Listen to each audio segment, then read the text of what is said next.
What's up? Every good girl needs a little thug. Every black boy needs a little love.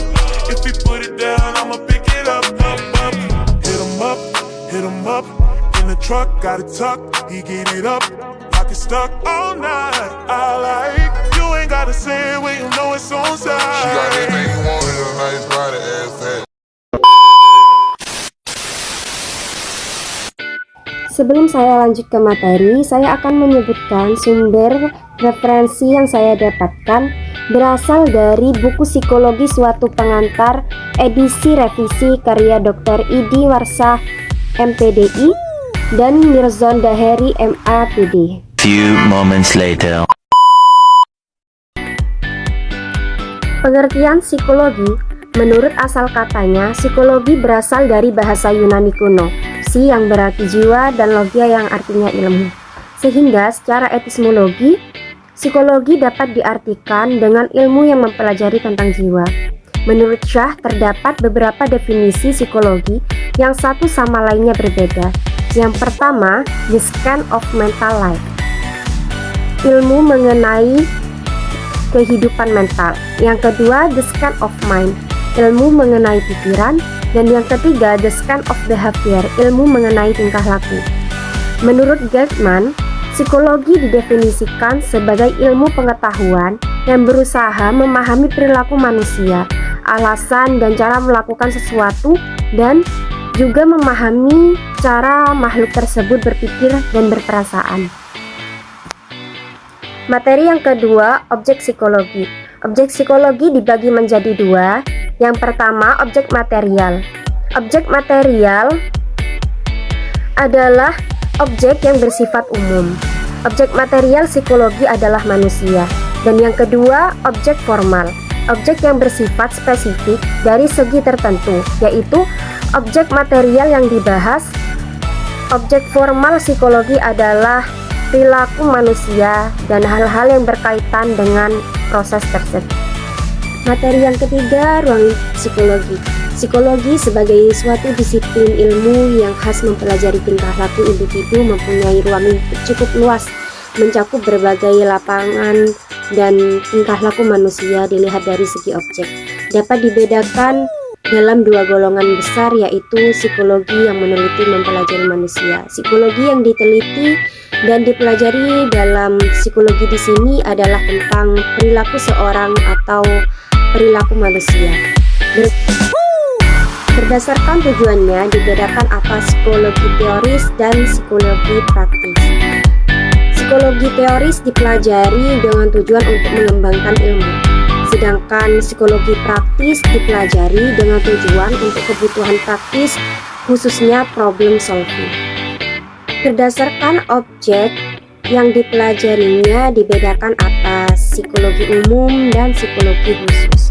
Psikologi umum meneliti dan mempelajari kegiatan-kegiatan psikis manusia yang tercermin dalam perilaku pada umumnya, yang dewasa, yang normal, dan yang berkultur. Psikologi umum memandang manusia seakan-akan terlepas dalam hubungan dengan manusia lain. Sedangkan psikologi khusus yang menyelidiki dan mempelajari segi-segi kekhususan dari aktivitas-aktivitas psikis manusia, hal-hal yang khusus yang menyimpang dari hal-hal yang umum dibicarakan dalam psikologi khusus. Psikologi khusus masih berkembang terus sesuai dengan bidang-bidang berperannya psikologi. Materi yang keempat, klasifikasi psikologi. Yang pertama, psikologi pendidikan. Psikologi pendidikan adalah suatu studi yang sistematis dari proses-proses dan faktor-faktor yang terlibat ke dalam pengajaran atau yang berkenaan dengan kegiatan belajar seseorang.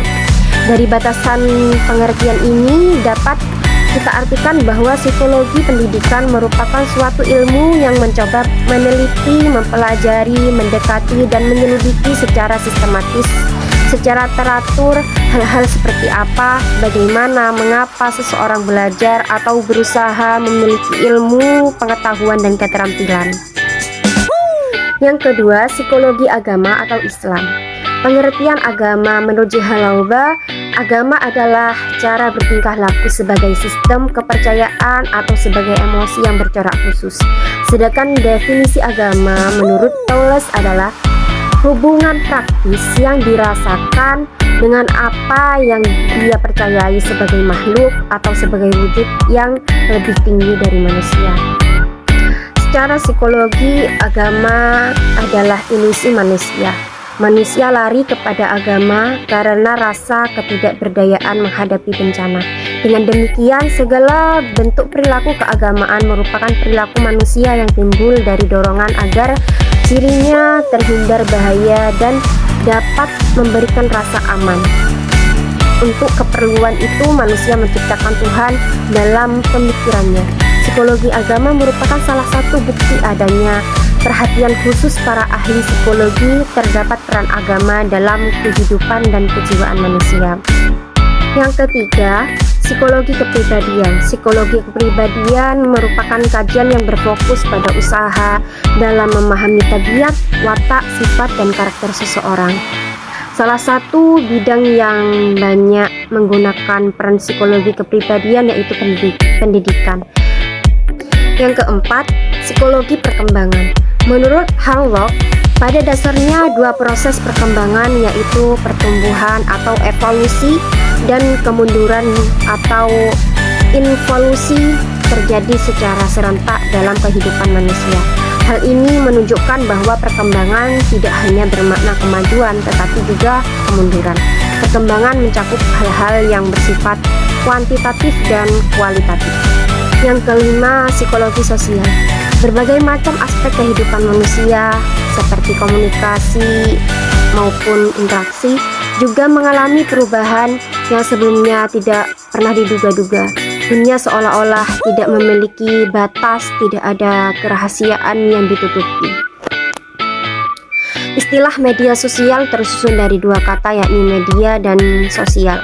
Media diartikan sebagai alat komunikasi, sedangkan sosial diartikan sebagai kenyataan sosial bahwa setiap individu melakukan aksi yang memberikan kontribusi kepada masyarakat, dan pernyataan ini menegaskan bahwa pada kenyataannya media dan semua perangkat lunak merupakan sosial, atau dalam makna bahwa keduanya merupakan produk dari proses sosial. Yang keenam, psikologi klinis. Psikologi klinis membahas penelitian, diagnosis, dan penanganan gangguan-gangguan psikologis. Para psikolog klinis dilatih untuk mendiagnosis dan menangani masalah-masalah yang muncul dari krisis kehidupan sehari-hari, sehingga kondisi-kondisi yang lebih ekstrim seperti depresi berkepanjangan. Beberapa psikolog klinis juga meneliti masalah-masalah yang beragam, dari mengidentifikasi tanda-tanda awal gangguan psikologi sehingga mempelajari hubungan antara komunikasi, keluarga, dan gangguan psikologi. Yang ketujuh, psikologi abnormal. Pribadi yang abnormal pada umumnya dihinggapi gangguan mental atau ada kelainan atau abnormalitas pada mentalnya. Orang-orang abnormal ini selalu diliputi banyak konflik-konflik batin, miskin jiwanya, dan tidak stabil, tanpa perhatian pada lingkungannya, terpisah hidupnya dari masyarakat, selalu gelisah dan takut, dan jasmaninya sering sakit-sakitan. Seperti halnya yang kita ketahui, seorang psikolog hanya mengandalkan kepintarannya dalam berinteraksi untuk menyembuhkan seseorang yang terganggu jiwanya. Berbeda dengan seorang psikiater, lebih mengandalkan obat-obatan.